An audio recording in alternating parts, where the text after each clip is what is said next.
bino ebele à travers République démocratique du Congo, ebele à travers le monde pour na kolanda basango ya République démocratique du Congo ndenge to partage kango na bino liboso na bino comme d'habitude des ali bongo mwana mboka Samba Olonga de père et de mère et sengo ngai koyeba bino mingi soko betili bakuma lamu ya kokota na direct oyo pona ko partager basango ya République démocratique du Congo na tombeli yo penda boye malamu na kati ya émission oyo justice ya Nzambe iratakate justice ya Nzambe moto moko tia ishapaka na contrôle nango boye malamu que justice ya Nzambe to tchaka ngo liboso ya nyonso oyo biso to salaka po ba acte to posaka que ça soit dans l'ombre que ça soit na lumière nyonso to finir par récolter ba fruit na yango. Merci na fidélité pe confiance aux ali koko ba kopé sabiso poto memela bino basango. Vous êtes en direct sur GCAM Télévision, partagez les lives.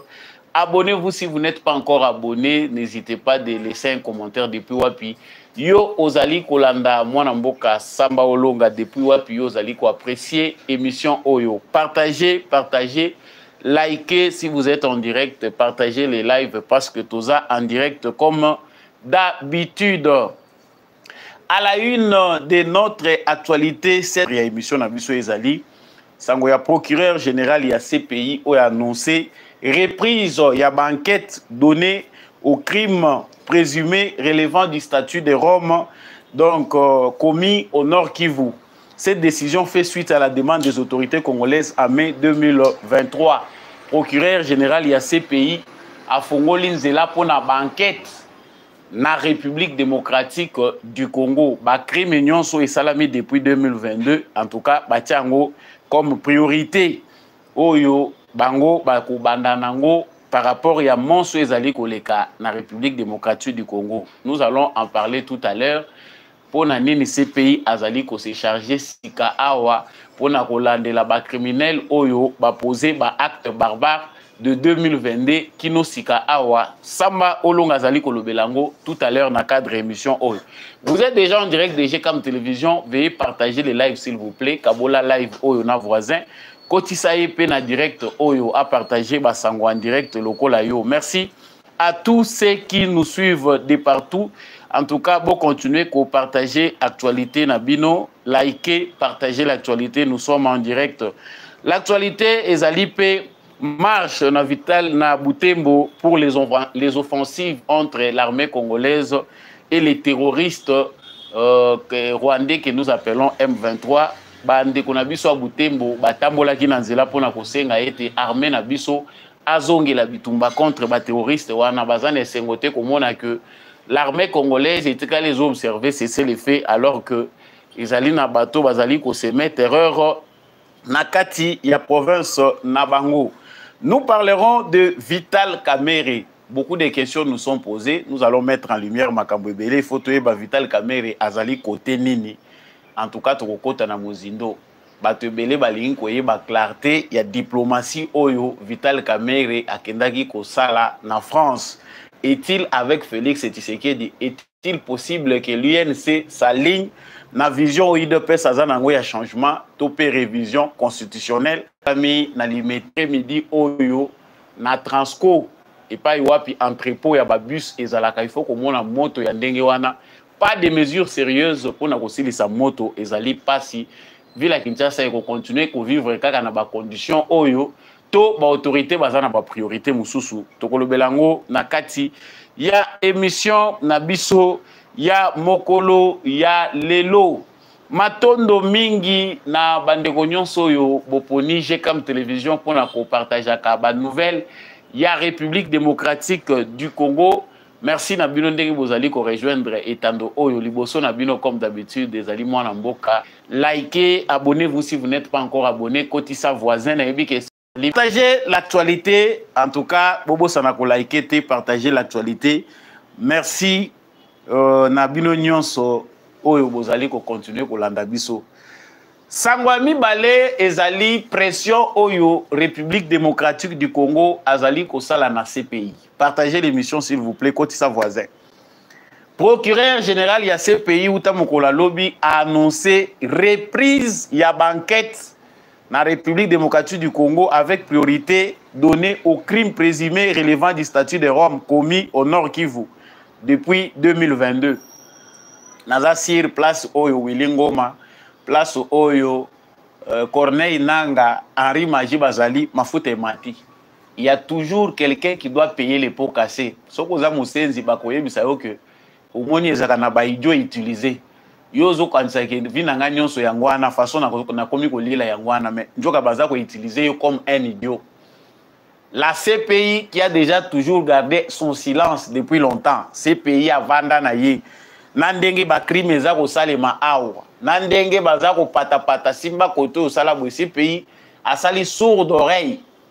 Depuis longtemps, bazali kolobela ba crime perpétré na Est ya République démocratique du Congo pour na ko traduire ba auteur na justice.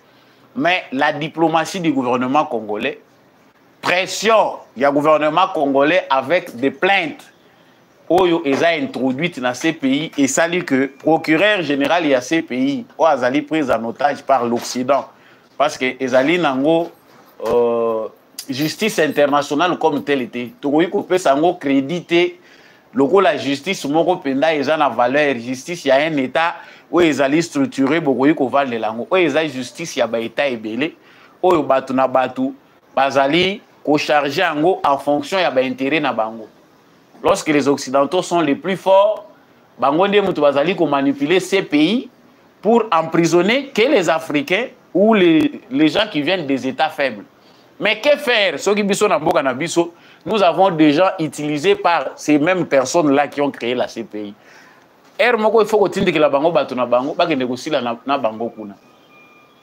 Na oyo ezali kota la biso CPI a lobby ba crime oyo euti kozala commis na Est ya République démocratique du Congo ezali ko relever na même ordre que oyo et salami depuis 2002.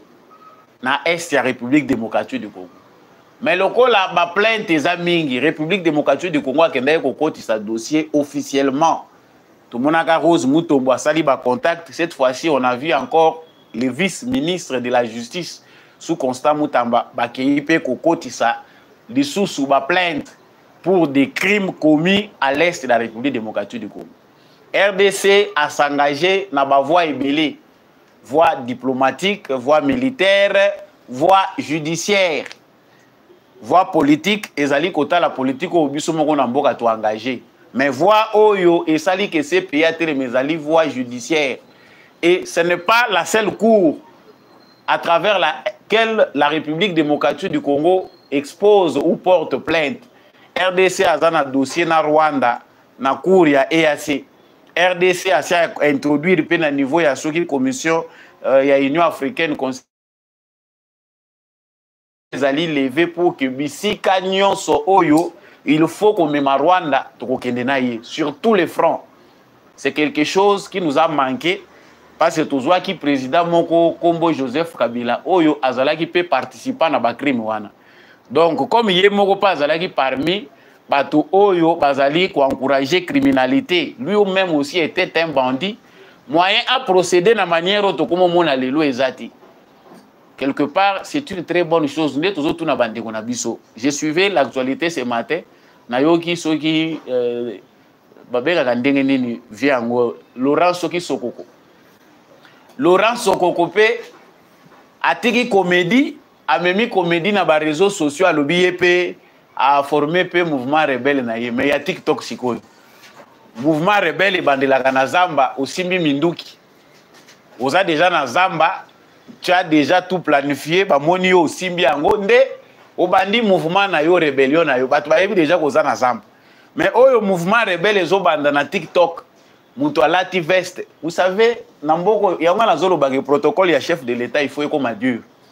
Et ça, après avoir causé la bouzoba na ye, bosenzi na ye, il n'y a pas, il faut lui laisser une distance. À ce qu'à place à télémélikuna na bozoba na ye.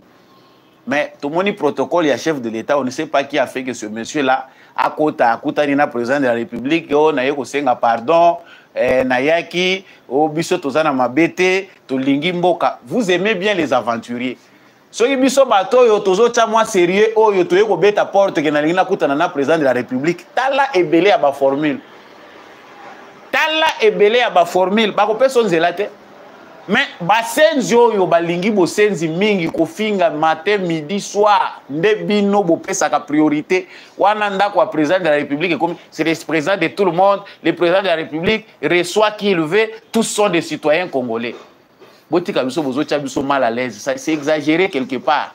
Il y a des citoyens congolais qui ont des bons projets, baza ko lukanzela ya komona la chef de l'état ba ko mona ngote. Tala ebele ya bakal. Moutako ko wuta poto aza sérieux avandi na mboko yo 6 mois une année koki amona ka chef de l'état.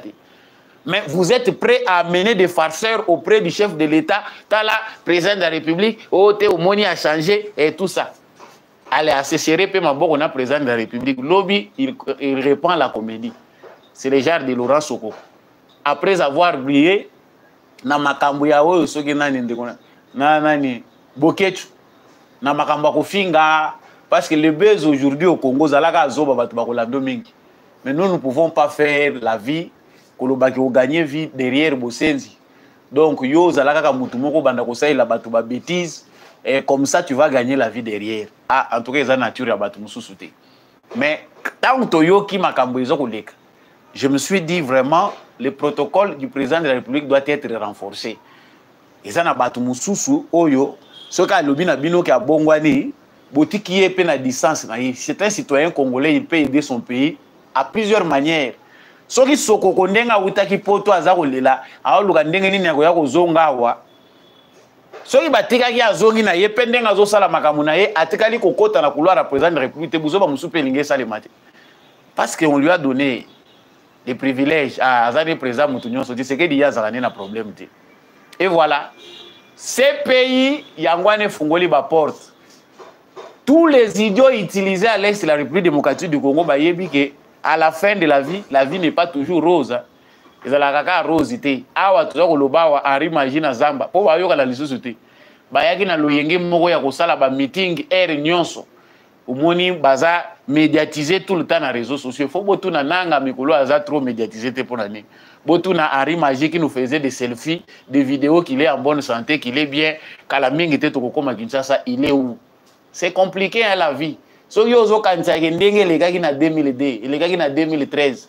Ah, Kabila pesa ki assurance que tant que kende kuna vous serez bien gardé et que vous allez nango facile ceux qui vont travailler dans une année allez tokozwa auto mesani bokozala pe na place na bino boulot ane komi paiement ba mususu tisiko tozoko lobawa ba kangami na Belgique na France banda baza kozela tozozela bango ba rejoindre M23. Vous avez participé à des réunions. Vous avez eu déjà beaucoup d'engagement na bino bolobi non nous sommes impliqués nous voulons que Tshisekedi parte mais bozo zela nini po bokita na terrain bo bunda bitumba ba Rwanda pe baza kolela parce ah omoni bazongisi na Wilingo Masima Wilingo mazomona na lisusu te on l'accuse de beaucoup de choses pour ceux qui me posent cette question baza ko funda ye makambo ebele pito pas les côtés libango entre les Rwandais et les Congolais donc bazoye baté nani confiance Kagame nanu ye moko azana problème na batuti mususu aza komona ki baza prêt à trahir ye mais à combien plus forte raison maintenant bino ba Congolais vous pensez qu'il va vous faire confiance c'est des idiots utilisés pour un temps maintenant que ça devient chaud RDC vendisi nangambu ya makambo etali justice omoni ke nangambu ya Congo avant makambo ngwe ilata ces pays Tshisekedi na gouvernement na ye balancer processus on a jugé tous ces gens là ba jugé bango awa Henri Magina Corneille Nanga et tout consort Ol Wilingo lui aussi c'est un Congolais condamné à mort donc so yé na Congo oza condamné à mort obimi libanda CPI azolanda ba yebisa kibino que les gens à l'époque ya Mobutu babimaka bien na mboko basalaka makambo. Faites attention à l'époque à Tshisekedi. Boyebi base nini evandisi pouvoir wanati. Les gens ont pensé que c'était de la blague. Pour la CPI, en tout cas, moi je pense que la République démocratique du Congo doit faire aussi une liste de tous les criminels potentiels. C'est ce qui a été fait.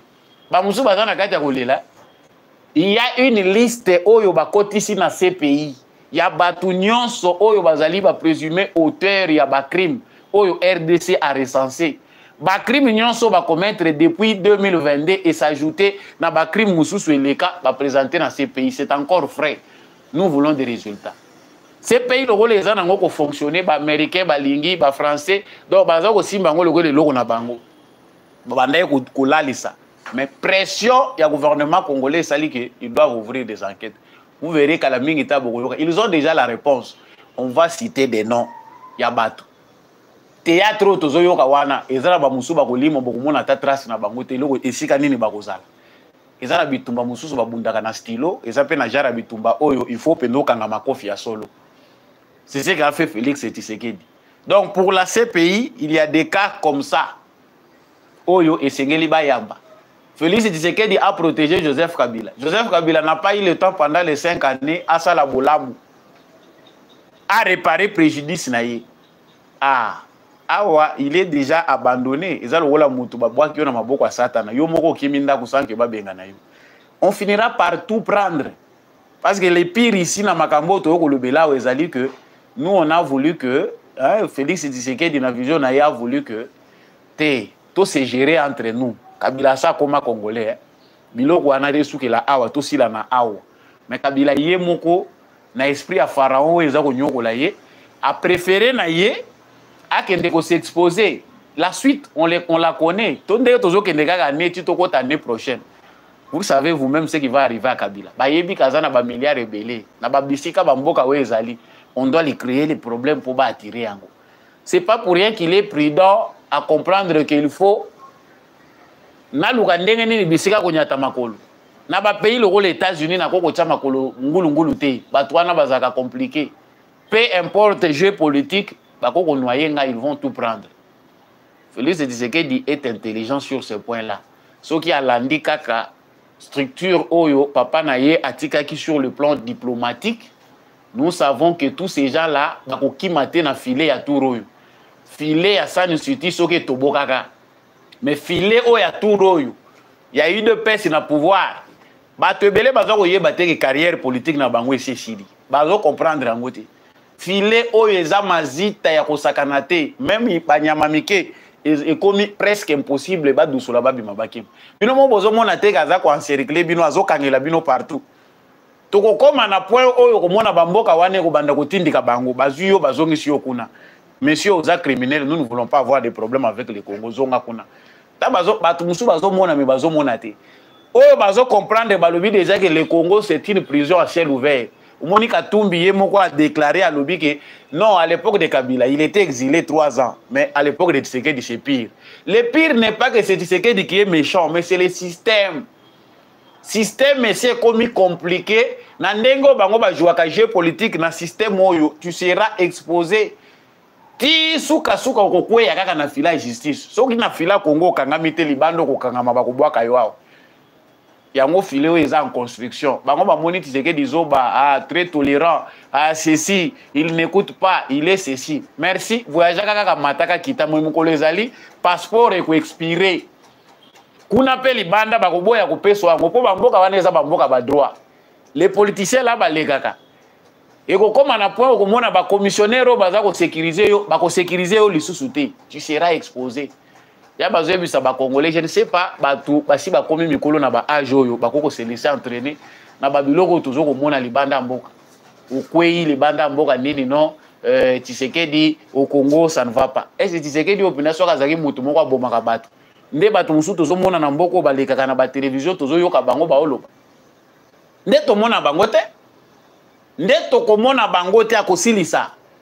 Mais parce que lui dirige le pays en pasteur, ayebi na yeke po nakanga bango bien, nakanga bango na ndenge ya procédure d'état. Nazana na makila na maboko te, mais tozo kende na bango kaka ti to koma na point moko jeu politique et sili. Na yo moko limwe politiquement ozo ba su eza ko exister te. Na ko fongola parenthèse oyo, tango na kozongela suma kamba ko lobela constitution, je vous donne rendez-vous prochainement. To ko fongola parenthèse eza monene. Carrière à bato belé politiquement eza ko kufa.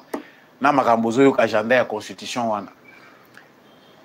Sango mususu nazali kokota vana kota makambo ya marche ya Butembo ezali sango moko ezali ko luka bato belé bazo luka éclairage. Le jeu de Vital Kamerhe. Biso to lobaka kaka. Le reste vous appartient. C'est aux Congolais de décider. Ba musu bakantsaka eza acharnement te. Je me souviens de papa Etienne Tshisekedi. Tango abandaye kuboya kuyamba Vital Kamerhe. politicien. Vital Kamerhe est déjà connu. Vital Kamerhe qui se disait déjà opposant.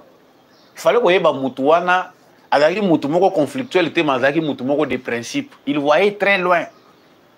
Etienne Tshisekedi aboya koyamba Kamerhe 3 fois. Nambala suka ya kondima boko tisaïba pesa nimbote apesi soki audience ya 5 minutes. Soki 10 minutes atiki yaki. Ba politicien belé ba monaka musika te ndenge tozalaki na aigle wana pe à son âme Etienne Tshisekedi. Il savait très bien. Donc, quelque part, Tshisekedi a kotaki na manette na ye y anthropologie politique à comprendre quel type de politicien est Vital Kamerhe. Que Mouto yo soka tikali kaka biso déjà tosi tononi. Mais Mouto loko la Kamerhe soka tikali jeu politique na Congo ekozala compliqué. Na kotaki bino na histoire poto kota na introduction, il y a beaucoup à dire sur ces sujets, mais bato yo bayebaki Etienne Tshisekedi. Baïbaki pourquoi il a beaucoup évité Kamerhe. Jusqu'à la fin de ses jours, Kamerhe aza politicien oyo. Atikali kozwa grâce c'était il y a kozwa moi relation moko to couloir moko particulière na Etienne Tshisekedi. Mais lelo actualité yango ezongeli biso. Vital Kamerhe est politicien, Tshisekedi n'est plus, c'est son fils qui na kosala la makambo. Félix Tshisekedi est très différent de son père. Na for moi même la makambo. Papa azaki mbeli. Mais Félix Tshisekedi lui aza moi zigzag. Ake na gauche, azongi na droite, ake na gauche, azongi na droite, ozo comprendre était finalement il devait faire quoi.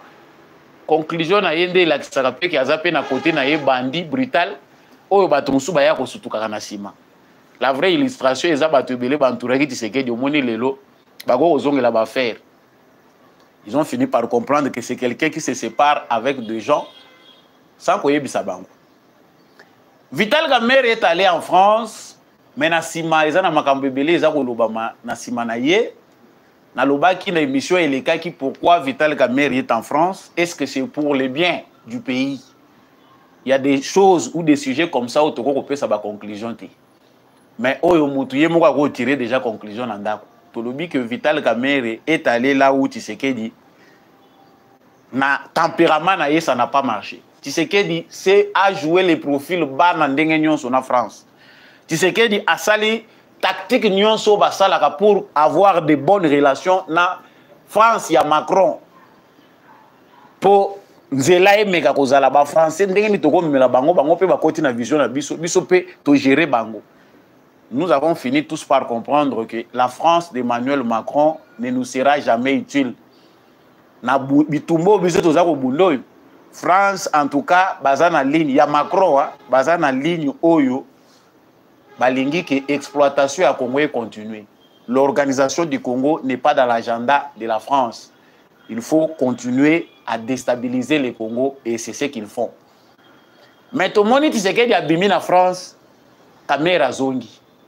Dans un pays où Bissonion Sotozali n'a pas confiance, si l'un de nos compatriotes accueillis, il va aussi défendre nos intérêts. Oh, Pessoka qui a joué. Est-ce que Kamerhe, en France, là-bas, il est allé défendre la vision de Tshisekedi? Est-ce que Ndenga qui wana diplomatie wana parlementaire est profitable dans RDC? J'ai posé beaucoup ces questions. Kamerhe, est-ce qu'Azali Kolanda Tshisekedi à 100%? La conclusion, elle est là. C'est non. N-O-N. Kamerhe, président de l'Assemblée nationale, a ses ambitions à lui propre. Ce qui est Kamerhe Aza, président de la République, Bakoyokana très bien. Vous avez déjà la conclusion. Pourquoi Bakoyokana très bien? Parce que Kamerhe Aza, il y a des politiciens, Oyo, à s'adapter facilement à la politique. Ce sont des gens Oyo, qui ont adopté facilement par les Occidentaux, qu'ils soient américains, qu'ils soient européens. Bango tactique et simbak. Pour au même poids, il y a cœur, il y a des Congolais que na lingi mboka nanga awa, je ne signe pas. Non, ça ne va pas. Et puis ça me la moutonnion sauté. Etienne Tshisekedi ça va. Mais dans le contexte où tu as le lobo et le bande de Gomoko, milingezo banda ko bimakalatea. Parce que l'enterrement, il y a des politiciens congolais dans l'utilité. Ils ont des politiciens où il faut disparaître politiquement. Ils ont un crime, mais pour le bien du Congo, il y a des politiciens qui doivent disparaître. À défaut de les tuer comme ça avec des pistolets, Il faut les tuer politiquement. Ce Congolais, comme Sosola, et ça, les facilement. Kamere Azanagata Union Sacrée. Kamere a ébi que l'état de siège est politique et Tshisekedi. Et Bouki Makambebele. Et casser les politiciens rebelles. Oyo bazan l'Assemblée nationale. En même temps, bazali ko continuer ko ça là. Ba jeune à Bango, il y a ko déstabiliser Mboka na Bango moko pour soutenir les Rwandais. Mais le même Kamere mobilise des politiciens de l'Est, de la RDC, Nord Kivu, Sud Kivu, à Kosi Bango, pour à côté de Bango na jeu yake, il faut pas casser le wana état de siège, il faut elongwa. Ba longola yango et une importance mon côté. Et de deux, il faut tout ça la bloc moko solide. La guerre est na coin na biso, il faut tout bandenge ni kozala.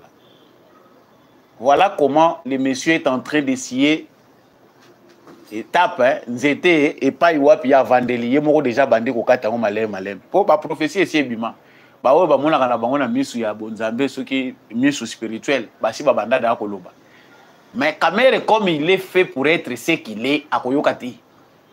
Vous verrez qu'il y aura une très grande contradiction entre l'agenda de l'UDPS et l'agenda de certains alliés de l'UDPS qui ne sont pas dans cette vision-là. Agenda oyo UDPS azanango IDPS a boyé une constitution depuis longtemps. Mais ils ont battu Oyo, Bango peut déjà babandi ko sala mayo na Bango. Ils sortiront de l'union sacrée pour bientôt.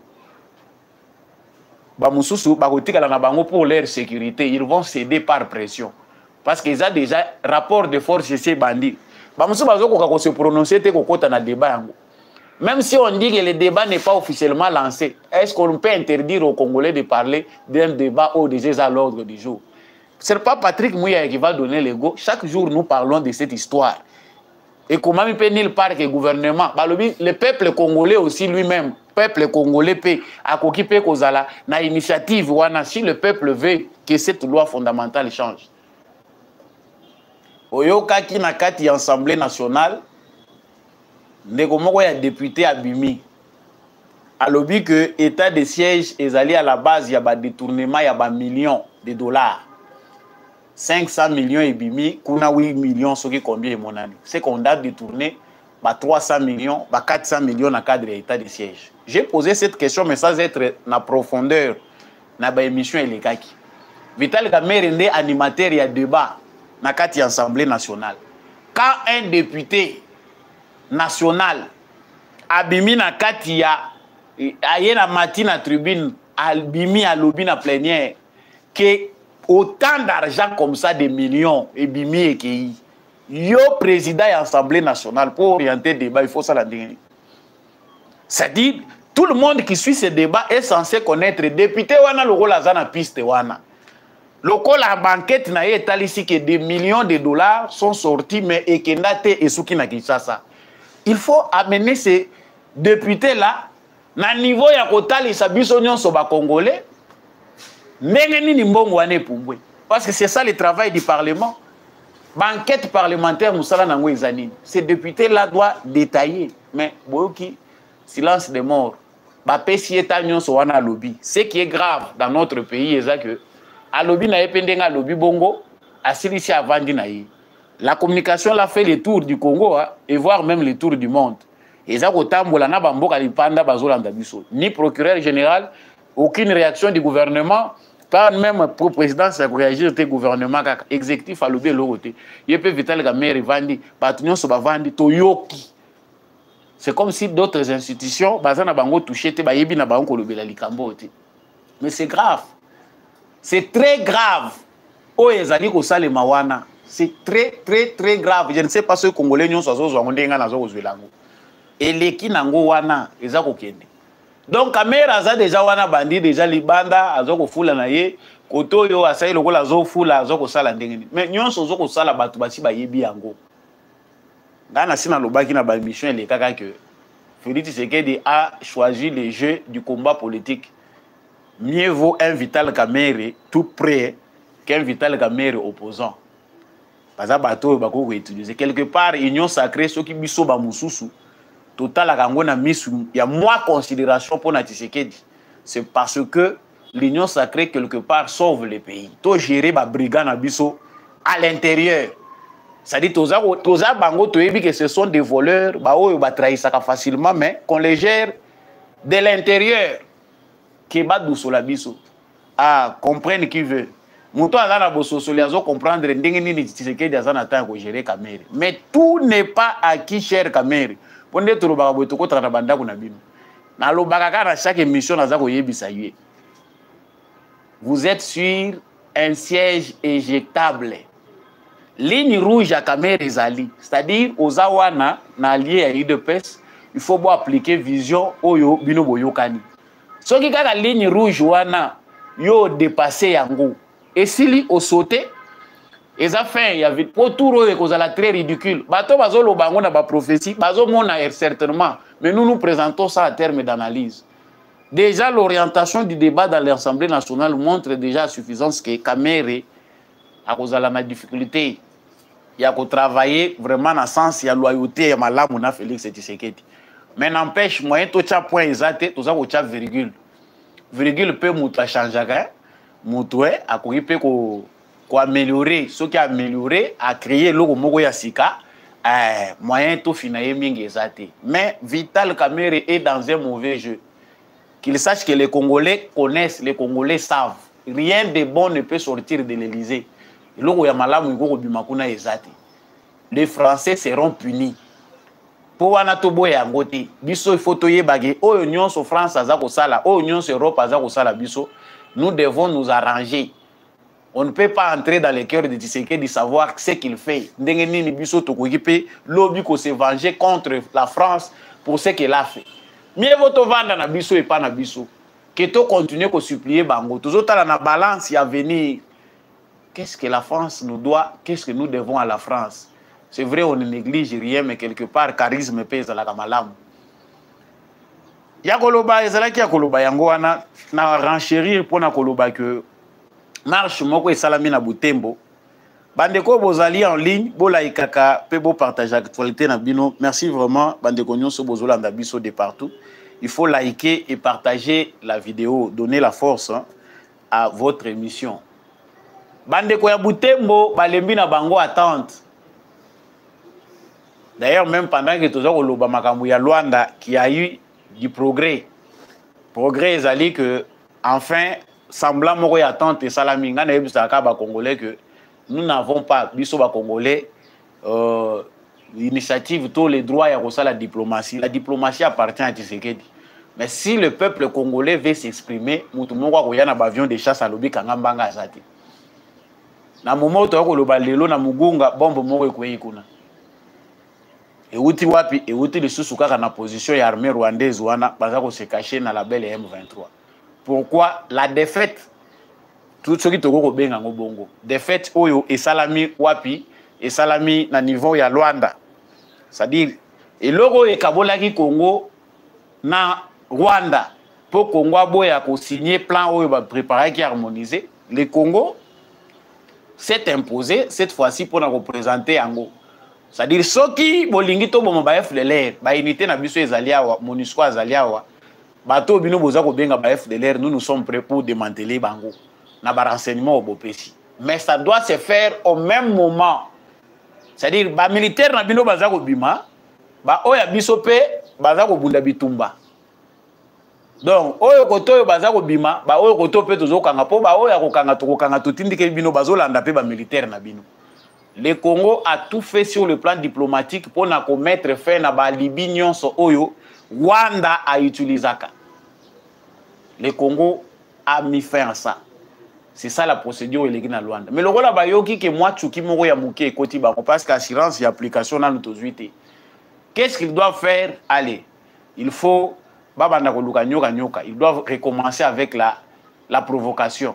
Ba tubaza na mugunga to yebi que to lelaki mingi ba bombe za ko continuer ko koya kuna. C'est le fait oyo ba respecter yango parce que ba vanda ki penda. Sauf kaka soki kanda moko esalami boyoki ba wazalendo bake ko nyata bango. Mais notre armée a respecté c'est le fait là. Oya bango pe baza ko mibenga ba M23. Vous allez comprendre que ba cointon ses alliés et les Américains et les Rwandais et l'armée rwandaise et les M23 pour la ligne bazo respecter, bazo se faire respecter. na makambo etali cesser les faits. C'est parce qu'ils se connaissent. Bayebani bien ndenge baza kosala makambo wana nyonso. Prenons aussi des dispositions utiles. Si oyo nyonso biso esengeli tosali yango Rwanda sali eloko te, en tout cas nous aurons épuisé toutes les procédures pour chercher la paix. Toyebi que président na biso ti aza kokende Rwanda c'est à contre-cœur na respect aza nango ndenge moko alobaki pour les Américains. C'est pour les Américains qu'il y va. Mais accepter que babiloko ebanda kozonga lisusu ya babombe na kati ya population eza kokoma compliqué. Bandeko ya Butembo bakotaki na balabala lelo balobi pona bango ils n'en veulent plus. Makambo cesser les faits balembi bazana besoin ba mona ba offensive ezonga entre l'armée régulière na ba terroriste wana M23 balobi tozondi mango te que armée na biso evanda kaka wa tolingi basa bakoteli on peut marche. Félicitations à vous parce que c'est comme ça un peuple doit s'exprimer. Peuple à fond na mukila zalakate. Vous avez le droit de défendre vos droits. Na respect à ordre public. Côté les Melabango que non. Et ça logique était. Langage à Bandeko Nabiso ya Butembo. C'est presque la même chose avec ce que dit Jean-Luc Mélenchon, opposant français. Ce qui est à Makambo, il y a Ukraine. Ah, toi qui ne soutenir l'Ukraine, toi tu es la Mbongo, Zelensky a besoin d'argent, il faut les soutenir, amener les matériels, il faut que l'Ukraine se défende. Mais ce qui est à l'Ikambo, Congo, non, il faut te soumettre bango na dialogue, te imposer bango dialogue, il faut te bango ba négocier, vous devez vous entendre. Vous voyez les paradoxes. Chers frères congolais qui vivent en français, chers frères congolais, franco-congolais, vous devez dénoncer au biso toujours bien appelé sous une autre forme les racismes politiques qui fait que nous autres noirs n'ayons pas les mêmes droits tant bango baza ko la considération politique ndenge pe bango bazali. C'est révoltant enfin. Bino bozo mona na bino ba raison ko marcher. Félicitations la bande ko Butembo. Actualité na biso est comme presque na suka ba incendie et salami le lomi balé na Kinshasa. Ces incendies toyebi ba origine nango te po Congo est comme mboka ba incendie mais ce qui est grave c'est que plus il y a des incendies, plus il n'y a pas de mesures, il y a encadrement. Tout le monde a pensé que l'État n'a pas commis protecteur. Je pense que bato bozana ba réseaux sociaux ndenge bozana biso awa bosi bomoni ba vidéo na place commerciale na limité sur 7e rue eza na nini moko eziki wana alimentation moko eziki wana kin marché magasin wana kin marché na bar moko ezalaka likolo kuna soki eza boîte de nuit ezui moto mais magasin eziki complètement te. Ça a pris beaucoup d'heures. Moto nandenge pelier bazilaka mutu kantie sandie ya batu batelemi wana lokola spectacle bazota la moto ndenge ezo défiler nango. C'est en pleine capitale, il y a République démocratique du Congo Kinshasa. Ça fait très mal. Makambo to monango mingi. Est-ce que nyonso ezaka ka chef de l'État ngobila nandenga ke yawa? Pour botsaka kana disposition que na chaque commune on a au moins 2 cars anti-incendie et puis batouana baza payé, baza ba fonctionnaire payé régulièrement. Té. Ezaka ka problème. Mituka ya anti-incendie ezo coûter nini. Mais quand la terre koyoka ba député ba ko introduire awa ke ba sombela bango lisusu ba palissade ya sika. Parce que so ba yebisi bino que constitution eza ya ngote eza ya corruption bo koyoka te. Les députés attendent, baza impatients. Ndé bazana po ba bouger en termes de loi. Il faut déjà baza la garantie que basi ba sombeli bango ba palissade. Bango mutu kezaka ya 5000 te foi bandaka ba 25000 mata 30000, 50000. Azui ateki asombi lupango. Mais mituka ya ba sapeur pompier avoir seulement une division de sapeur pompier na kati ya ville ya Kinshasa oyo bakoki ko répondre à temps réel. C'est tout un problème. Zambi, to sali nini biso ba congolais pour la gouvernance à modèle. OK, lisusu kuna na société Transco, toujours aujourd'hui. Incendie ya munene se déclaré ba bis ezoko zika, moto ya makasi. Batu bazoko luka ko bomana ka mwa nini soki excentre oyo ya muke oyo bazalaka nango ya muke, na yebite soki terme yango wana. Bazako luka ko bomana nango ya muke wana yango bazobundana nango po ba boma moto ya makasi oyo ezocha batu en danger. Sabotage ou bien incendie planifié ou quoi pour te dire que société en pays nango c'est déjà qu'à faillite toloba mi tout ya transfert mona na soutenir na ville ya Kinshasa Bon, Talika Transco on se demande qu'est-ce qui ne va pas avec les sociétés de l'État. Mais comment entreprise yango ODG na PCA. PCA zo futa makoleka DG.